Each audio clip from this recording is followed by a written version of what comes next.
প্রথম যে অসঙ্গতিটি সেটি হচ্ছে রাজস্ব নিয়ে।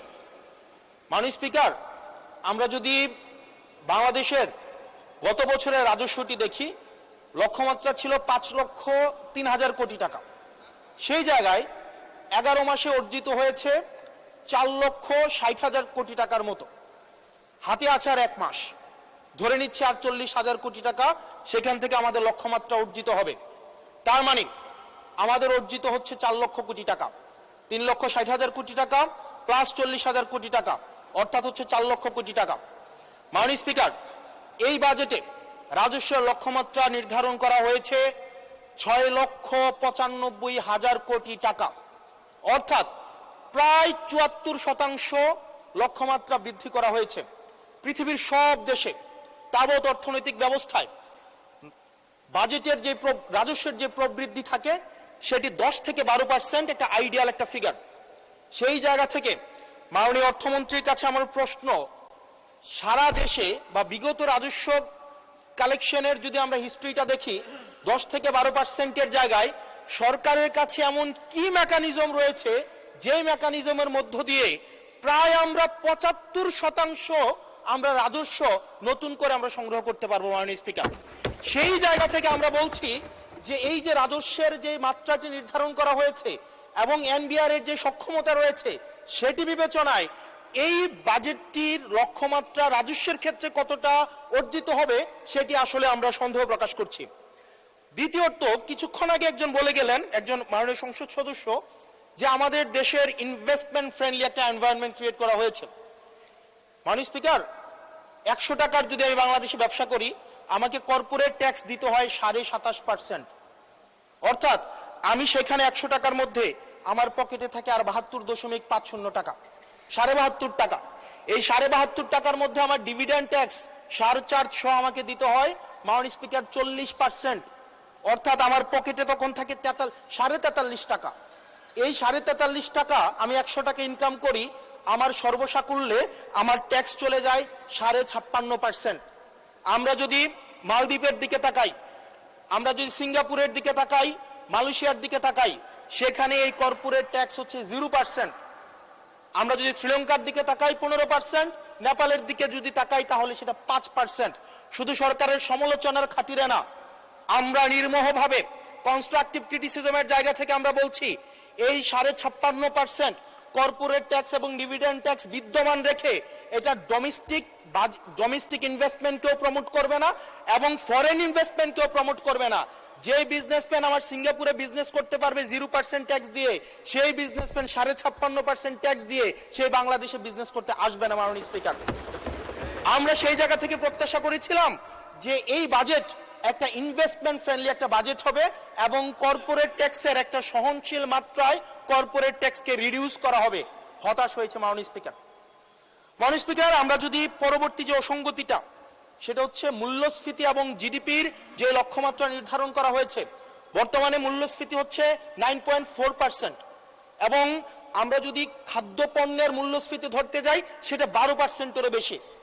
এখন এই বাজেটে নির্ধারণ করা হয়েছে মূল্যস্ফীতি সেটা আমাদের 7.5%-এ রিডিউস করা হবে।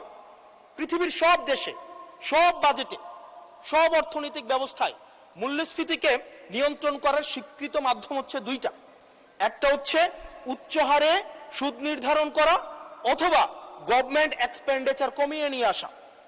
আমাদের একটা অর্থ বছরে 1,40,000 কোটি টাকার একটা নির্ভরশীল অর্থনীতি বিদ্যমান রেখে আমরা কিভাবে মূল্যস্ফীতিকে আমরা 7.5%-এ নিয়ে আসব, এই যে স্ববিরোধী যে অবস্থানটা, এই জায়গাটা আমাদের কাছে আসলে মাননীয় স্পিকার স্পষ্ট না। আপনি একই সাথে বলছেন আপনি মাছ মুচমুচে করে ভাজবেন, আবার একই সাথে বলছেন আপনি তেলটা কম দিবেন। এই যে স্ববিরোধী অবস্থানটা, এটা আমাদের সাধারণ মানুষের কাছে এটা স্পষ্ট হতে হবে। মাননীয় স্পিকার, আমরা এই সংসদে দেখেছি মাননীয় প্রধানমন্ত্রী নিত্য প্রয়োজনীয় দ্রব্যের দাম নিয়ন্ত্রণের যেই সুপারিশটি করেছেন এবং যেই বিষয়ে বলেছেন, এটির জন্য জনগণ বাহবা দিয়েছেন। আবার গত পরশুদিন মাননীয় অর্থমন্ত্রীকে আমরা দেখলাম আমাদের খুবই নিত্য প্রয়োজনীয় আমাদের কাপড়, রড সিমেন্ট, তারপর হচ্ছে নিত্য প্রয়োজনীয় 16টি দ্রব্যের মধ্যে উনি ট্যাক্স বসানোর কথা বলেছেন। এখন মাননীয় স্পিকার, প্রশ্নটি হচ্ছে এই নিত্য প্রয়োজনীয় দ্রব্যটিতে যখন ট্যাক্স বসাবে, দিন শেষে বিক্রেতা কিন্তু এই ট্যাক্সের বোঝাটি আমাদের তৃণমূলের যে ক্রেতারা থাকবেন এই ক্রেতাদের থেকেই কিন্তু এই ট্যাক্সটি মাননীয় স্পিকার যাবে। সুতরাং যখন বলা হয়েছে নিত্য প্রয়োজনীয় দ্রব্যের দাম কমানো হবে, আবার বলা হচ্ছে ট্যাক্স বাড়ানো হবে, এটিও কিন্তু মাননীয় স্পিকার একটি সাংঘর্ষিক অবস্থায় রয়েছে। সুতরাং যদিও বলা হয়েছে নিত্য প্রয়োজনীয় দ্রব্যের দাম কমাবে, সেই জায়গায় নিত্য প্রয়োজনীয় দ্রব্যের দাম দিন শেষে কমবে না, কারণ এই ট্যাক্সের বোঝাটি দিন শেষে আমার আপনার মতো সাধারণ মানুষের উপরে চেপে বসবে। দিন শেষে এই জায়গাটি হচ্ছে মাননীয় স্পিকার প্রশ্নবিদ্ধ। মাননীয় স্পিকার, আমরা সরকার দল থেকে একটি কমিটমেন্ট পেয়েছিলাম নির্বাচনের আগে, সেটি হচ্ছে আগামী 5 বছরে এই 4 মাস সহ 1 কোটির উপরে কর্মসংস্থান নিশ্চিত করা হবে। 1 কোটি কর্মসংস্থান। এখন প্রত্যেক মাসে আপনার 1.5 লক্ষ কর্মসংস্থানেরও বেশি। তার মানে এই 4 মাসে সেই হিসাবে কর্মসংস্থান বৃদ্ধি পাওয়ার কথা 6 লাখ এই 4 মাসে। আপনাদের কাছে প্রশ্ন, মাননীয় অর্থমন্ত্রী, এই 4 মাসে কয়টি কর্মসংস্থান নিশ্চিত হয়েছে? আদৌ কি 6 লাখ কর্মসংস্থান নিশ্চিত হয়েছে? যদি হয়ে থাকে সেই কর্মসংস্থানগুলো কোথায়? সেই চাকরিগুলো কোথায়? যারা শিক্ষিত হয়ে সার্টিফিকেট হাতে নিয়ে চাকরির জন্য দুয়ারে দুয়ারে যাচ্ছে, ক্ষুদ্র ঋণের জন্য দুয়ারে দুয়ারে যাচ্ছে, আসলেই কি আমরা এই 6 লাখ কর্মসংস্থান আমরা সৃষ্টি করতে পেরেছি কিনা, নাকি নির্বাচনের আগে সেটি শুধুমাত্র প্রতিশ্রুতির মধ্যেই সীমাবদ্ধ থাকবে? এই বিষয়টি আমাদের স্পষ্ট হতে হবে। মাননীয় স্পিকার, আমরা প্রাচীন একটি ভারতের একটা প্রবাদ আছে, এই যে আমাদের একটি সান্ধ্যকালীন সংসদ চলছে, আমাদের মধ্যে একটি আলস্য ঝেঁকে বসেছে, আমরা একটু এখন বিশ্রামের একটা আগ্রহ সৃষ্টি হচ্ছে, এরকম একটা বিশ্রামের সময়ে এক ভারতের প্রাচীন ভারতের একটা প্রবাদ আছে। সেই প্রবাদে একজন বলেছিলেন যে ঋণং কৃতা ঘৃতং পিবেত যাবৎ জীবন সুখেং কিবত। অর্থাৎ ঋণ করে প্রয়োজনে ঘি খাও, তাইলেও সুখে থাকো। ঋণ করো, ঘি খাও, পরের ধনে পুদ্দারি করো, ঋণ করে ঘি খেয়ে জমিদারি করো, তাও ঋণ করো। আমার কাছে মনে হচ্ছে মাননীয় স্পিকার, এই প্রবাদটিকে সরকারি দলের কিছু সদস্য খুব সিরিয়াসলি নিয়েছেন, নিয়ে ওনারা ঋণ করো, ঘি খাও, তাও সুখে থাকো, এটাকে ওনারা এভাবে নিয়েছেন, ঋণ করো, ঋণ খেলাপি হও, তাও নির্বাচন অংশগ্রহণ করো। মাননীয় স্পিকার, আমরা দেখলাম এই সংসদে আমরা মাননীয় অর্থমন্ত্রীর কাছ থেকে আমরা কোনো স্পষ্ট কোনো কর্মসূচি আমরা পাই নাই।